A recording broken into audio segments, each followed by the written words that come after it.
Have you ever had one of those mornings where you just can't seem to get out of bed? That's exactly what happened to Tommy last Tuesday. But this wasn't your typical case of hitting the snooze button too many times. Tommy remembers going to bed like any other night. His mom tucked him in, kissed his forehead, and turned off the lights. The soft glow of his nightlight cast familiar shadows on his bedroom wall as he drifted off to sleep. But when morning came, something felt different. His alarm was blaring, but no matter how hard he tried, he couldn't move his arms to turn it off. He couldn't even open his eyes. It was like being trapped in that hazy state between sleep and wakefulness, except this time, he couldn't break free. He could hear his mom's footsteps coming up the stairs, her voice calling out, "Tommy, you're going to be late for school." But he couldn't respond. He tried screaming, but no sound came out. Then he heard his door open, and what happened next still haunts me to this day. His mother's footsteps stopped abruptly. The silence that followed was deafening. Then came the scream, a sound so raw and painful it seemed to tear through the very fabric of reality. "No, no, no, Tommy.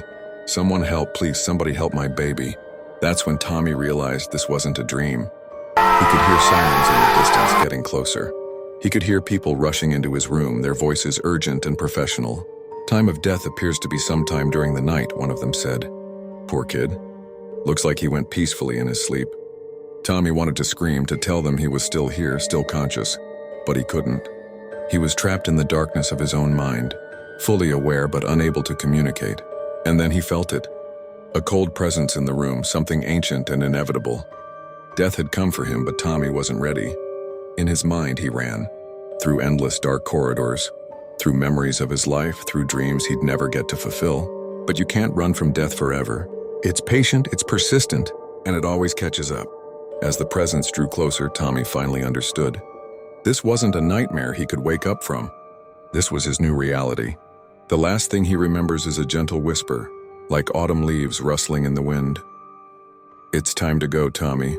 They say death is just like falling asleep. But sometimes, just sometimes, you might stay conscious long enough to realize what's happening. And that, my friends, is the true horror. Being aware of your own end, trapped in that final moment between life and death, unable to say goodbye.